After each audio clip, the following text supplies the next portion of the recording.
Hey guys, Andrew Rodriguez. Today I'm going to be showing you how to do vacuum lines on your BMW 335D. First off, you got a couple options. You can use the cloth style stuff. We do sell this in 5-meter rolls on our website. This is just like factory. Downside to this is after a while it does get hard. The heat kind of bakes it and makes it harder. It is more abrasion resistant than silicone, but I also have a great silicone option for you now because everybody keeps asking for it. You can buy just black silicone. This is a really thick wall stuff if you take a closer look. You can squeeze it hard and it really doesn't even collapse. And you can buy just black, or you can buy black with a red stripe, just like factory.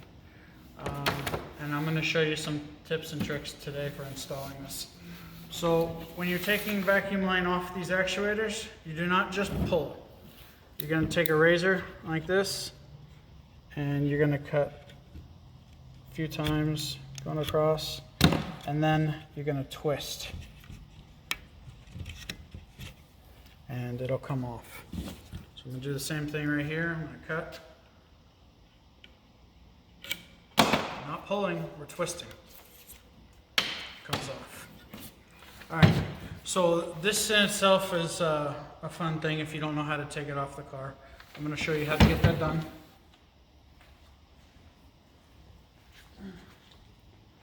So there's 3 10mm bolts on top. I'm going to simulate doing them. 1, 2, 3. You have 3 small E-torques on the side here that you're going to take off.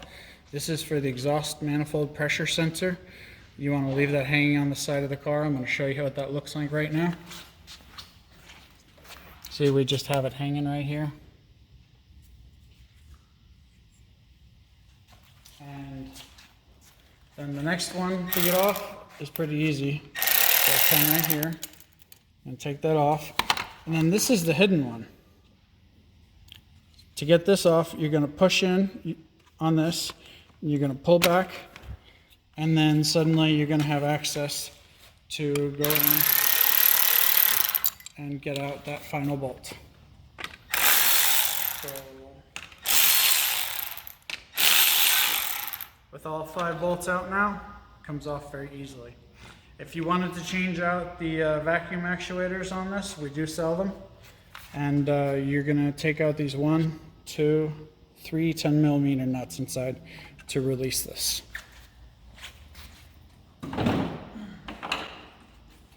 So one of the vacuum lines that I do not like cutting, the way I just showed you, is the one going to the silver actuator. I like cutting it a few inches, and then we're going to stick a splice in it. And we're going to use a few more on this job, and I'll show you why.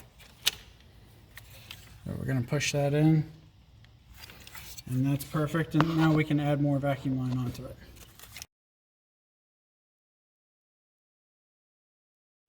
Okay, so the clips on the vacuum solenoids are a real pain in the butt. I'm going to use a pick hook, and I'm going to slide it in on the side of this actuator, and I'm going to gently tilt up and pull back, and it comes right off. Basically what I'm doing with that pick is I'm catching this inside clip and pulling back. You do need to make sure this white clip is in the pull back position. Hey guys, I made a quick cheat sheet here for doing this video and making it easy. So basically there's 14 steps, and I'm going to run you through them right now. So step 1, we're going to plug this vacuum controller back in. That's done. And step 2 is we are going to connect the red hose to the side of that vacuum solenoid. So that's done. Red hose is off to the side. Step 3, we're going to connect a black hose to the back of that. You want to have about 6 inches of hose, and we're going to connect like this. See?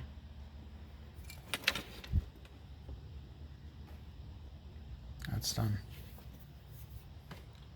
Step 4, we're going to attach the vacuum hose to the large silver vacuum actuator on the side here.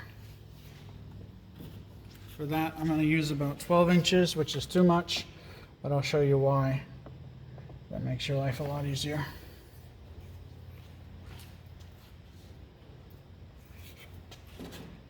One of the things I did is when taking this apart, there's these clips on the side. I cut the zip ties and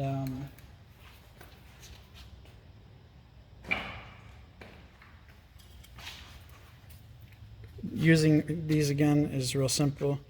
You just push a zip tie through it. And you can do that later on. Step 5, we're going to thread the vacuum actuator hose. So that's going from this large silver canister, pushing it up and into here. And I'm going to push this into place. Now I'm going to put all 3 bolts in.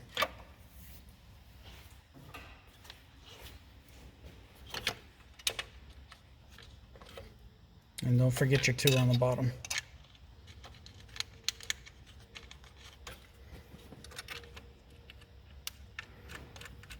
This is an area where I cut a zip tie. You can just pull that out. So step 6 was putting all the bolts back in. Step 7 is we're going to take that hose going to the large silver actuator. Going to line it up with the rear vacuum solenoid. Cut to size. And there you go. Just remember, right side is supply, left side is actuation. Step 8, we're going to take the black line with the T on it, and we're going to take another piece of hose. We're going to connect it to the right side of the rear solenoid and measure it out, and we're going to cut it to connect to the left side of this T. See? Step 9, we're going to take the vacuum hose, we're going to connect it to the left side of the vacuum reservoir, that's this entire block, and we're going to connect it to this T.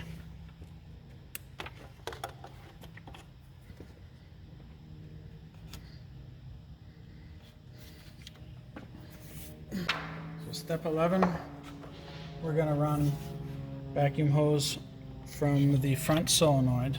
This controls the wastegate. Right side is supply. That's all you have to remember. And we're going to run that across. Tuck it neatly into the vacuum block. Roll forward a little, make it nice and neat. We're going to take off the old vacuum lines.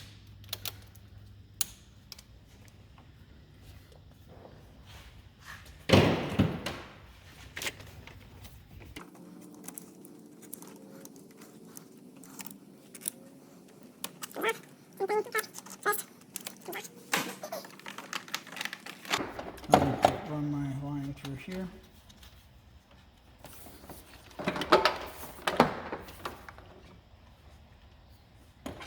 And you can connect it to either one of these two.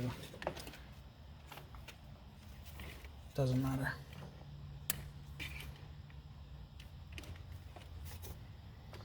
And I'm going to do the same thing, connect another one.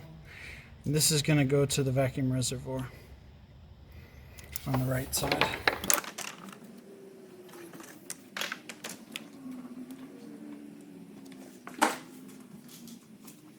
I'm going to take a few zip ties. What you want to do is you want to make sure this is nice and neat. If you don't have it nice and neat and buckled down, it can get here. And you can damage your hoses or your intake manifold. And ultimately, you're going to waste time and money.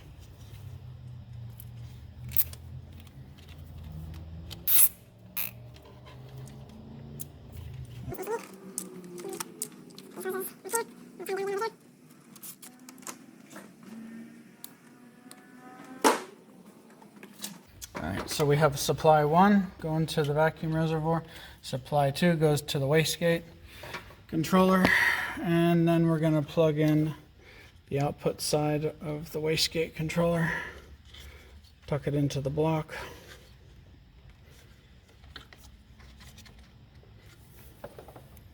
And to do this, you have to take out the air box. So I'm going to do that real quick. Okay, intake is out. come over here. We're going to pull that line through. And a lot of times you can just pull this through and this splice will come out of the bottom side. So we're going to take it off the vacuum line. We're going to plug it back in, and then we're going to run the new vacuum line just to here. You don't need to run it underneath the turbo. It never gets damaged down there. So again, we're coming from the left side of the wastegate controller. I'll run it through here.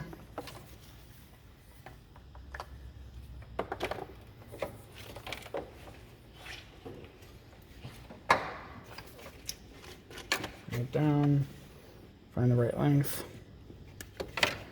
cut, splice. That is done. Alright. Making good progress. Now we're going to take the red line. It clips into the side of this vacuum block.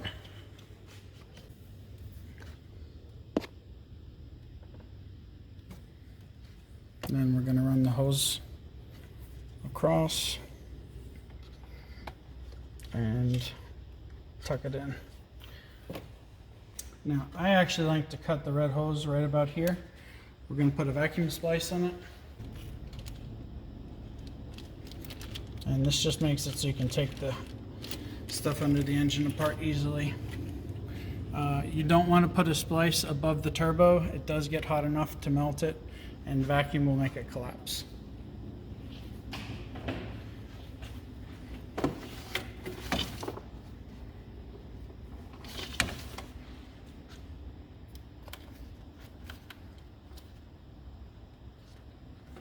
We've got a red hose on, and I'm actually going to change the routing a little bit.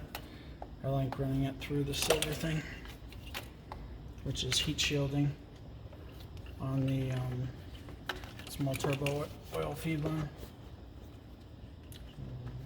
Spliced again, clip it into its home, and I got another clip right here. Done.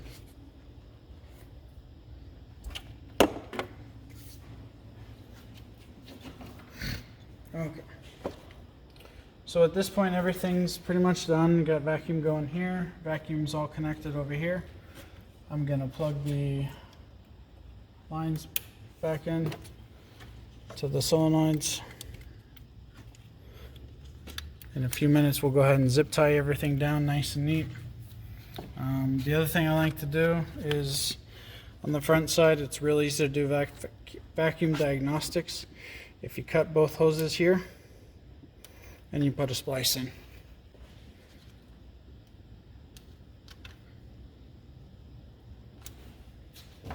And you can make it look a little bit neater if you do that too.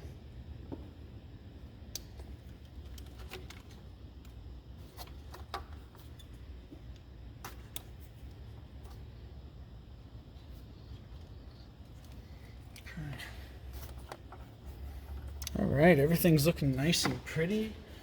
It's almost professional. So I'm not going to show you how to put everything else back together, but that's the important stuff. A lot of people get lost and forget, does it go here, does it go there? Well, I just showed you where it all goes, and I hope this video was helpful.